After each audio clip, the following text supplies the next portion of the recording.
Halo semuanya, perkenalkan nama saya Stephen Wibowo dengan NIM G6401231021. Saya biasa dipanggil Stephen dan saya berasal dari IPB University. Sebagai mahasiswa, kita harus memiliki soft skill yang mumpuni dalam menjalani kegiatan perkuliahan. Menurut saya, ada beberapa soft skill yang diperlukan agar mampu menjalankan peran sebagai mahasiswa dengan baik. Seperti yang pertama, kemampuan berkomunikasi. Kemampuan ini berfungsi supaya dapat berkomunikasi dengan dosen maupun teman sekelas dengan baik. Kemampuan ini dapat bersifat lisan maupun tertulis. Yang kedua, manajemen waktu. Kemampuan ini sangat penting karena dalam perkuliahan kita harus dapat mengatur waktu dalam mengerjakan tugas, mengikuti organisasi atau kepanitiaan secara efisien. Yang ketiga, ada kemampuan bekerja dalam tim. Dalam kuliah, pasti ada kerja kelompok. Soft skill ini berfungsi agar kita dapat bersinergi dengan kelompok dan dapat berkontribusi secara aktif di dalam kelompok. Yang keempat, ada kemampuan beradaptasi. Sebagai mahasiswa, kemampuan beradaptasi sangatlah penting karena akan terjadi perbedaan dalam hal tugas, jadwal, serta lingkungan belajar dibandingkan pada saat SMA. Yang kelima, ada kemampuan problem solving. Sebagai mahasiswa, kita harus dapat memecahkan masalah secara sistematif dan juga secara kreatif. Yang keenam, ada kemampuan critical thinking. Sebagai mahasiswa, kita harus dapat menilai informasi secara kritis, menganalisis argumen, dan merumuskan pendapat-pendapat berdasarkan bukti-bukti yang ada. Yang ketujuh, kreativitas.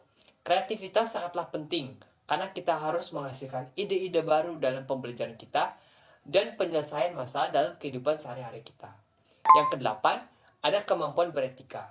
Sebagai mahasiswa, kita merupakan orang yang selangkah lagi menuju kedewasaan. Sehingga kemampuan beretika sangatlah penting, seperti memahami dan menghargai pandangan orang lain. Beberapa soft skill tersebut juga dapat dikembangkan dengan berbagai cara, seperti yang pertama, manajemen waktu dengan baik. Kelola waktu dengan baik untuk meningkatkan produktivitas serta keseimbangan antara kepentingan pribadi dan kepentingan dalam pengembangan diri. Yang kedua, ada menerapkan soft skill dalam kehidupan sehari-hari. Menerapkan soft skill dalam kehidupan sehari-hari supaya kita dapat berlatih dalam mengembangkan soft skill yang kita punya. Yang ketiga, belajar hal-hal baru. Kita dapat membaca buku, mengikuti workshop atau webinar yang sesuai dengan soft skill yang ingin kita kembangkan. Yang keempat, selalu meminta umpan balik atas diri kita. Mintalah umpan balik dari teman maupun dosen. Hal ini dapat membantu kita melihat apa yang perlu diperbaiki dari diri kita. Yang kelima, ada refleksi diri. Refleksikan bagaimana kita telah menggunakan soft skill dan identifikasi apakah kita telah berhasil menggunakan soft skill tersebut atau harus diperbaiki lagi. Yang keenam, memiliki sifat pantang menyerah dan memiliki rasa ingin tahu yang tinggi. Hal ini membuat kita terus berusaha dan terus mengembangkan soft skill yang kita punya. Yang ketujuh, memanfaatkan teknologi. Aplikasi dan platform online dapat membantu kita dalam mengelola pengembangan soft skill kita.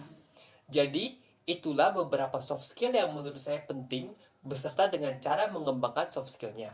Demikianlah video dari saya. Atas perhatiannya saya ucapkan terima kasih.